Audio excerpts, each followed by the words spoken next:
Hi there, this is Jacob LE Video Production, and this is the advanced ultimate guide to shooting videos on your phone for your business, for social media, or other reasons. You can do really high quality professional videos on your phone. This is the second tutorial. If you haven't seen the first one, I'm going to have a card pop up right there.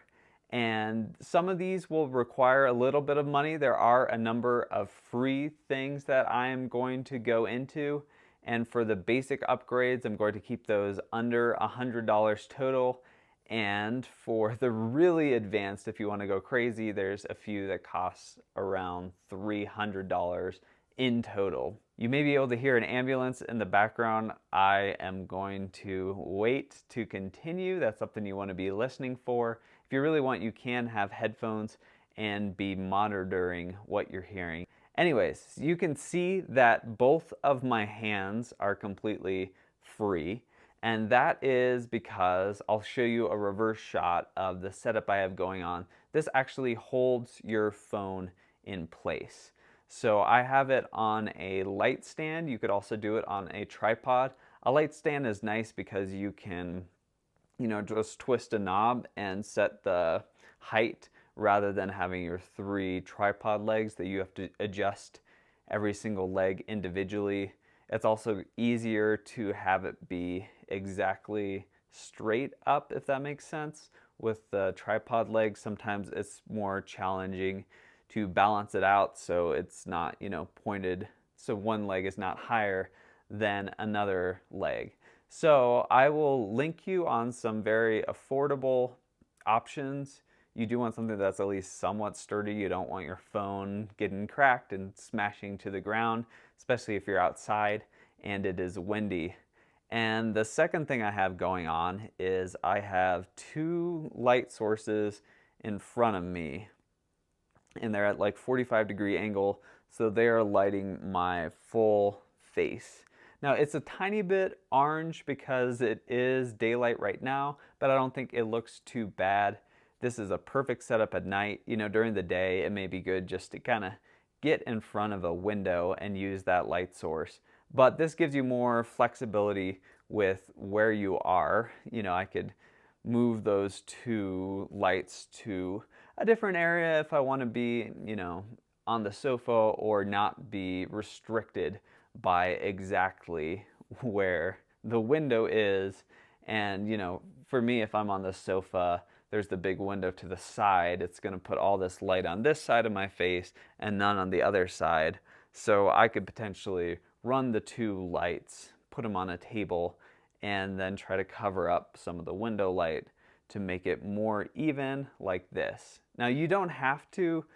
Often pretty common is a 3-point lighting setup where you have a brighter light, a key light it's called here, and a little bit higher, or at least at eye level, and then another kind of softer light filling in the other side, and then a backlight. You don't have to do it this exact way. That creates kind of a smooth, pleasing look. It can look a little corporate. If you're just shooting on your phone with a backlight, it does look, in a way, a little bit like corporate or planned out. And one of the nice things with phone, or when you're speaking with people, is sometimes having it set up like you just turn on your phone and you're chatting and having a conversation with people. And if you're shooting a documentary, that's completely different on having a really nice lighting setup. But I do like with phone trying to kind of make it look good on your face, but not having it be incredibly obvious that you're intentionally lighting this in a very specific way, if that makes sense. Now, so these lights are orange, and it may be challenging if there's working with windows, and I talked about in the last video orange light as well as blue light. I will show you these lights here. This is a softbox, and this really makes the light a lot softer. It diffuses it. I have this right here that also makes the light softer. These are daylight balance, so these will be the same color temperature as that side window. So I can be mixing these lights and it's not going to look strange in any way. There are some where you can do any range from inside light to outside light depending on your circumstance, which is pretty nice. But I often find I like being able to set up where I can use my own lights or some daylight and have them all match in that exact way. So you can find these LED lights for fairly inexpensively. I'll link a few down below that I think are a good deal.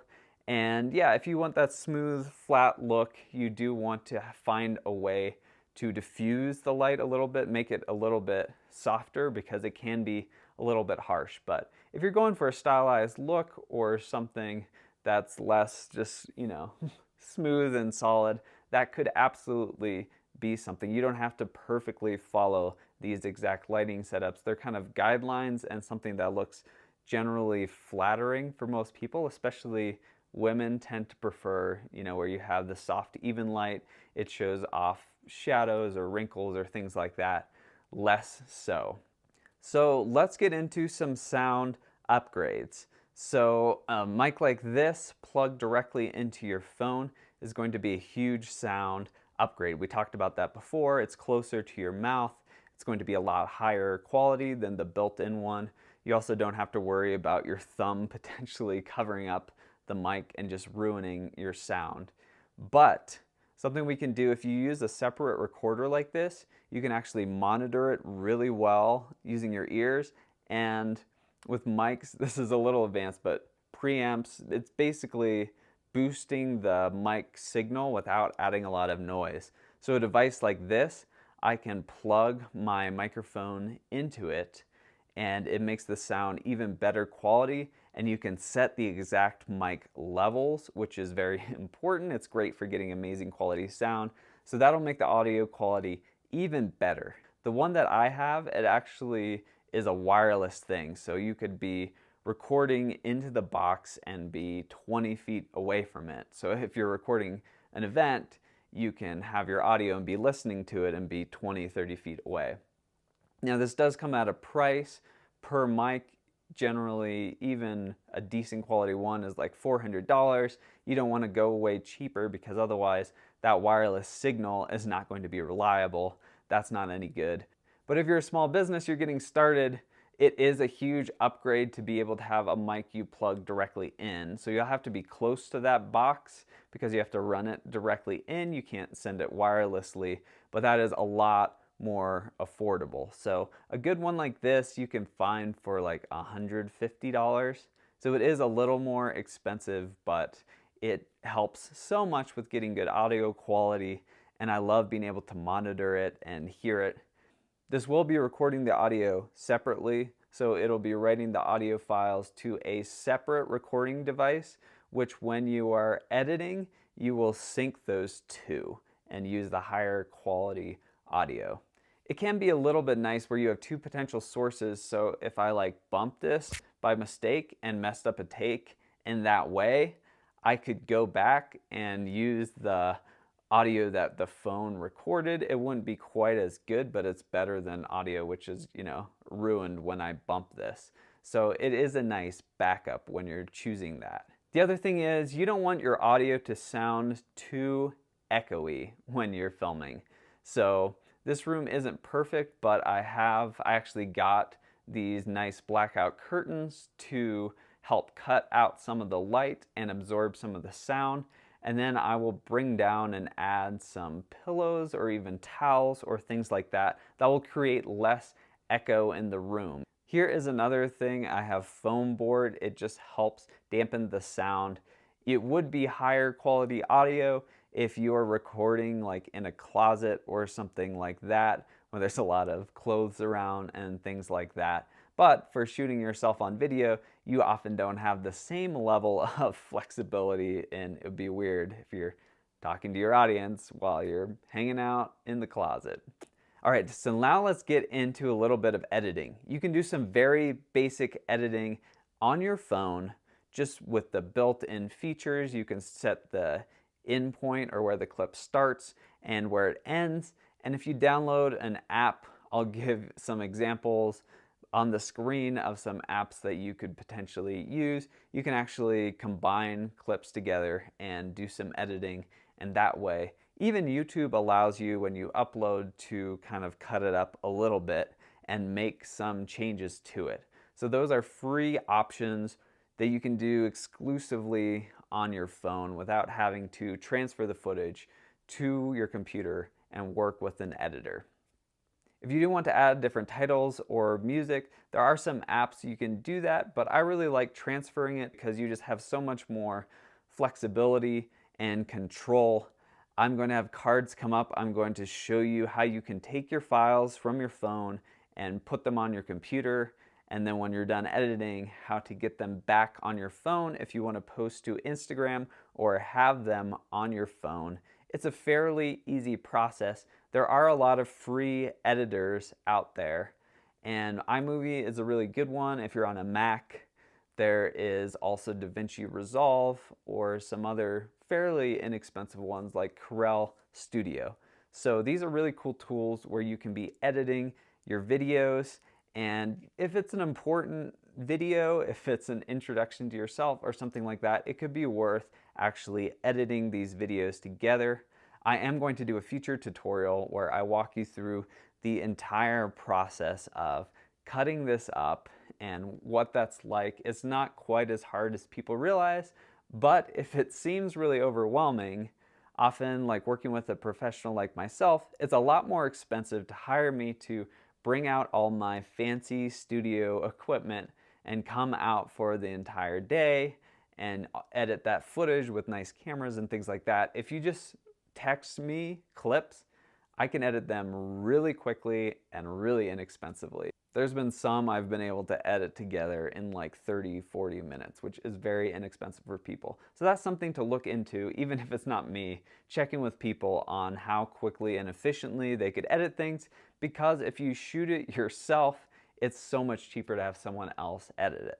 Another tip, I will do a future video on this, but if you have a still camera, like a DSLR, you may be able to shoot really high quality videos on that. Just about all of them have the feature to shoot high quality video at this point. So if you already have that, you definitely want to tap into this resource. I will be doing a future video on, if you have this, how do you actually use it to shoot high quality videos. Anyway, to recap, this is the advanced tutorial on shooting videos on your phone, having two different light sources, lights either side of the face, especially if you're shooting at night. That can look incredibly nice. These are inside lights, which are more orange, but you can get your own lights, which are daylight balance, which will mix better with windows, and you have a lot of flexibility. These are LED lights, which are awesome. They are battery powered, so you could be shooting in the woods at night and still have nice lighting, be able to actually see if you're using your phone or another camera. We've also discussed if you have a DSLR, you may be able to use this to shoot higher quality video as well. We've talked about some sound dampening, making it less echoey by putting in some soft things like pillows or even curtains or foam, things like that, so it's less echoey. And also recording into a box where you're able to monitor the levels and set the input level and be able to boost the signal a lot better and get higher quality audio in that way. We have discussed mics, ones that you can plug directly into a phone or a box like that, or ones where you can wirelessly send the signal and be 20 feet away from that box, or given a presentation in public and not being tethered to a little box that is recording the audio as well. I've shown you how you can be completely hands-free and not have to hold up your phone. This is especially good, for the live videos or things like that. This is a lot easier than filming the last one because I can just stare into the camera rather than having to hold it up for the entire time. I also taught you about the basics of editing and why you may want to transfer it over to a computer to do editing that makes it a lot more high quality. Anyway, that is everything for this video. I appreciate you sticking with me all the way to the end. please comment blueberry if you made it all the way. This is helpful for me to see who's actually watching these until the very, very end. Anyway, thank you. I will see you in the next video.